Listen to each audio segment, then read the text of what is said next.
हमारा एक पूरा कैंपेन हम शुरू कर रहे हैं कि क्या आप जानते हैं, या अंग्रेज़ी में डिड यू नो, किस राज्य ने 45 अंतर्राष्ट्रीय प्लेयर्स बनाए हैं रग्बी के लिए? उड़ीसा। किस राज्य ने 29 मेडल्स, नेशनल मेडल्स प्राप्त किए हैं पिछले 5 साल में? उड़ीसा। ओलंपिक क्वालिफायर्स में कैप्टन किस राज्य से थी हमारे women's team? Orissa.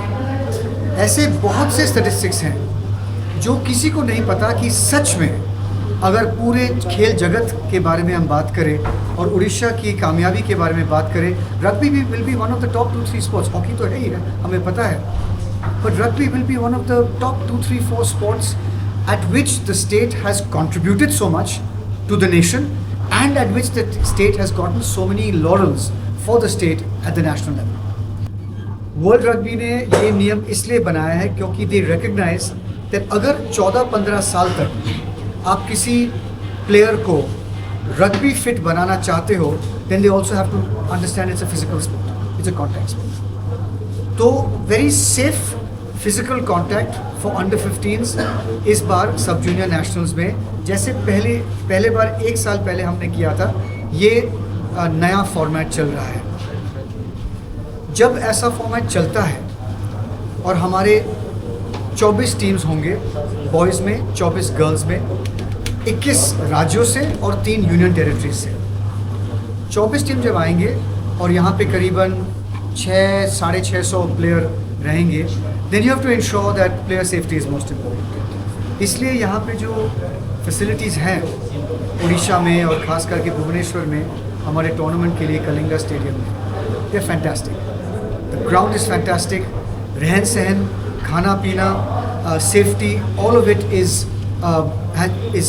Truly wonderful of a very high standard. तो यहाँ पे हमें वो बहुत क्या कहते हैं, सुख और शांति है कि all the players will have a good, safe, solid, productive time playing it. अगर आप एक सपना को एम नहीं बनाओगे तो कभी आप उसके बारे में बहुत बारीकी से आपका प्लान नहीं बनेगा। सपना नहीं रह सकता है, it has to be a stated aim. और हमारा स्टेटेड एम है कि 2036 में हमारे 2, आशा करते हैं नहीं तो कम से कम 1 टीम पुरुष और महिलाओं के बीच में ओलंपिक्स पहुंचेगी। उसके लिए जो हमने पिछले 4 साल में प्लान बनाया है, now our women are number 6 in Asia, our men are number 12 in Asia. दोनों अभी एलीट ग्रुप में खेल रहे हैं।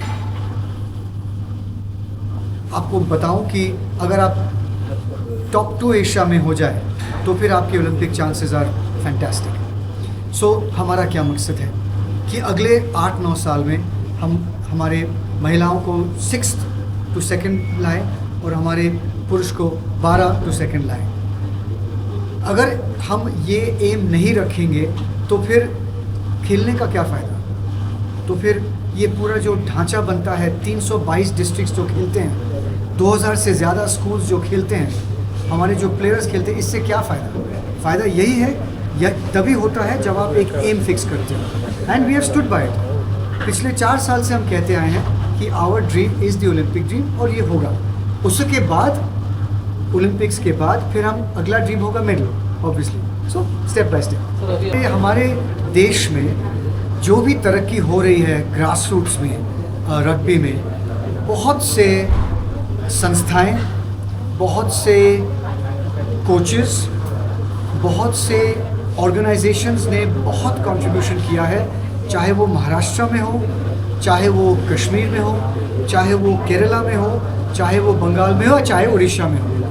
तो ये जो कंट्रीब्यूशन होता है, ये कभी फेडरेशन के द्वारा कंट्रीब्यूशन नहीं होता है। Federation depends on states, states depend on districts, districts depend on clubs, universities, as well as even अगर कोई पड़ोस में कोई खेलता है तो उसको प्रोत्साहन देने के लिए हम यहाँ पे। हमारा काम ये है कि हमारे जो टीचर्स हैं, हमारे जो रग्बी कोचेस हैं, वो डायरेक्टली स्टूडेंट्स पे ना जाए, वो डायरेक्टली इनके पास जाए।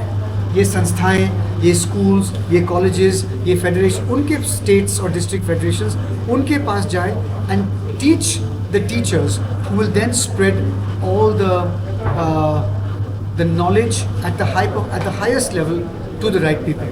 इसके लिए हम the federation cannot move one step without the contribution daily of these incredibly committed coaches and institutions. यही आसुछु तो हमें भाबुछु कि ये 4 दिनर टूर्नामेंट तापरे जो अस्मिता लीग जो हबो से मात्र वुमेन पाई गोटे टूर्नामेंट होची से जनवरी एंड रे हबो तापरे जो 15 टूर्नामेंट हबो से बहुत अगेन सीनियर टीम रो senior mens and senior women पाई गोटे टूर्नामेंट हबो से मार्च रे हबो से गोटे रग्बी सीजन भलिया हमें आपको धरुछु और हमें ये आशा करिबा हमारा प्लेयर माने ये नेशनल रे सब जूनियर नेशनल रे से भला केली की ये जो हमें ऑल इंडिया रैंकिंग रे हमें सेकंड पोजीशन रे छु तो हमें आशा करिबा कि हमार टीम भला परफॉर्म करके एथरा फर्स्ट को आसीबा लागे हमें आशा करू छु। So 60 डिस्ट्रिक्ट्स हैं approximately 760, उनमें से रग्बी खेला जाता है 322 डिस्ट्रिक्ट में। इस देश के 40% डिस्ट्रिक्ट्स में रग्बी खेला जाता है। तो ये तो छोटा खेल नहीं है, लेकिन हाँ अनजान किसी को पता नहीं है कि 40% आबादी में इस देश में रग्बी खेला जाता है। ये तो एक बात। दूसरी बात, रग्बी खेला जाता है एशिया में 32 कंट्रीज। उन 32 कंट्रीज में से हमारा रैंकिंग विमेंस में 6th है। Japan China the top 2। अगर हम टॉप 2 में पहुंचेंगे तो हम ओलंपिक्स पहुंच सकते हैं। ओलंपिक्स में एशिया से अप टू 2 स्पॉट्स मिलते हैं। अभी ओलंपिक्स में किसी टीम ने भारत से रिप्रेजेंटेशन नहीं मिला है कुछ 65-70 साल से, सिर्फ हॉकी। तो हम आशा करते हैं कि अगले 7-8 साल में दूसरा टीम जो ओलंपिक्स में शामिल होगा वो रग्बी का होगा।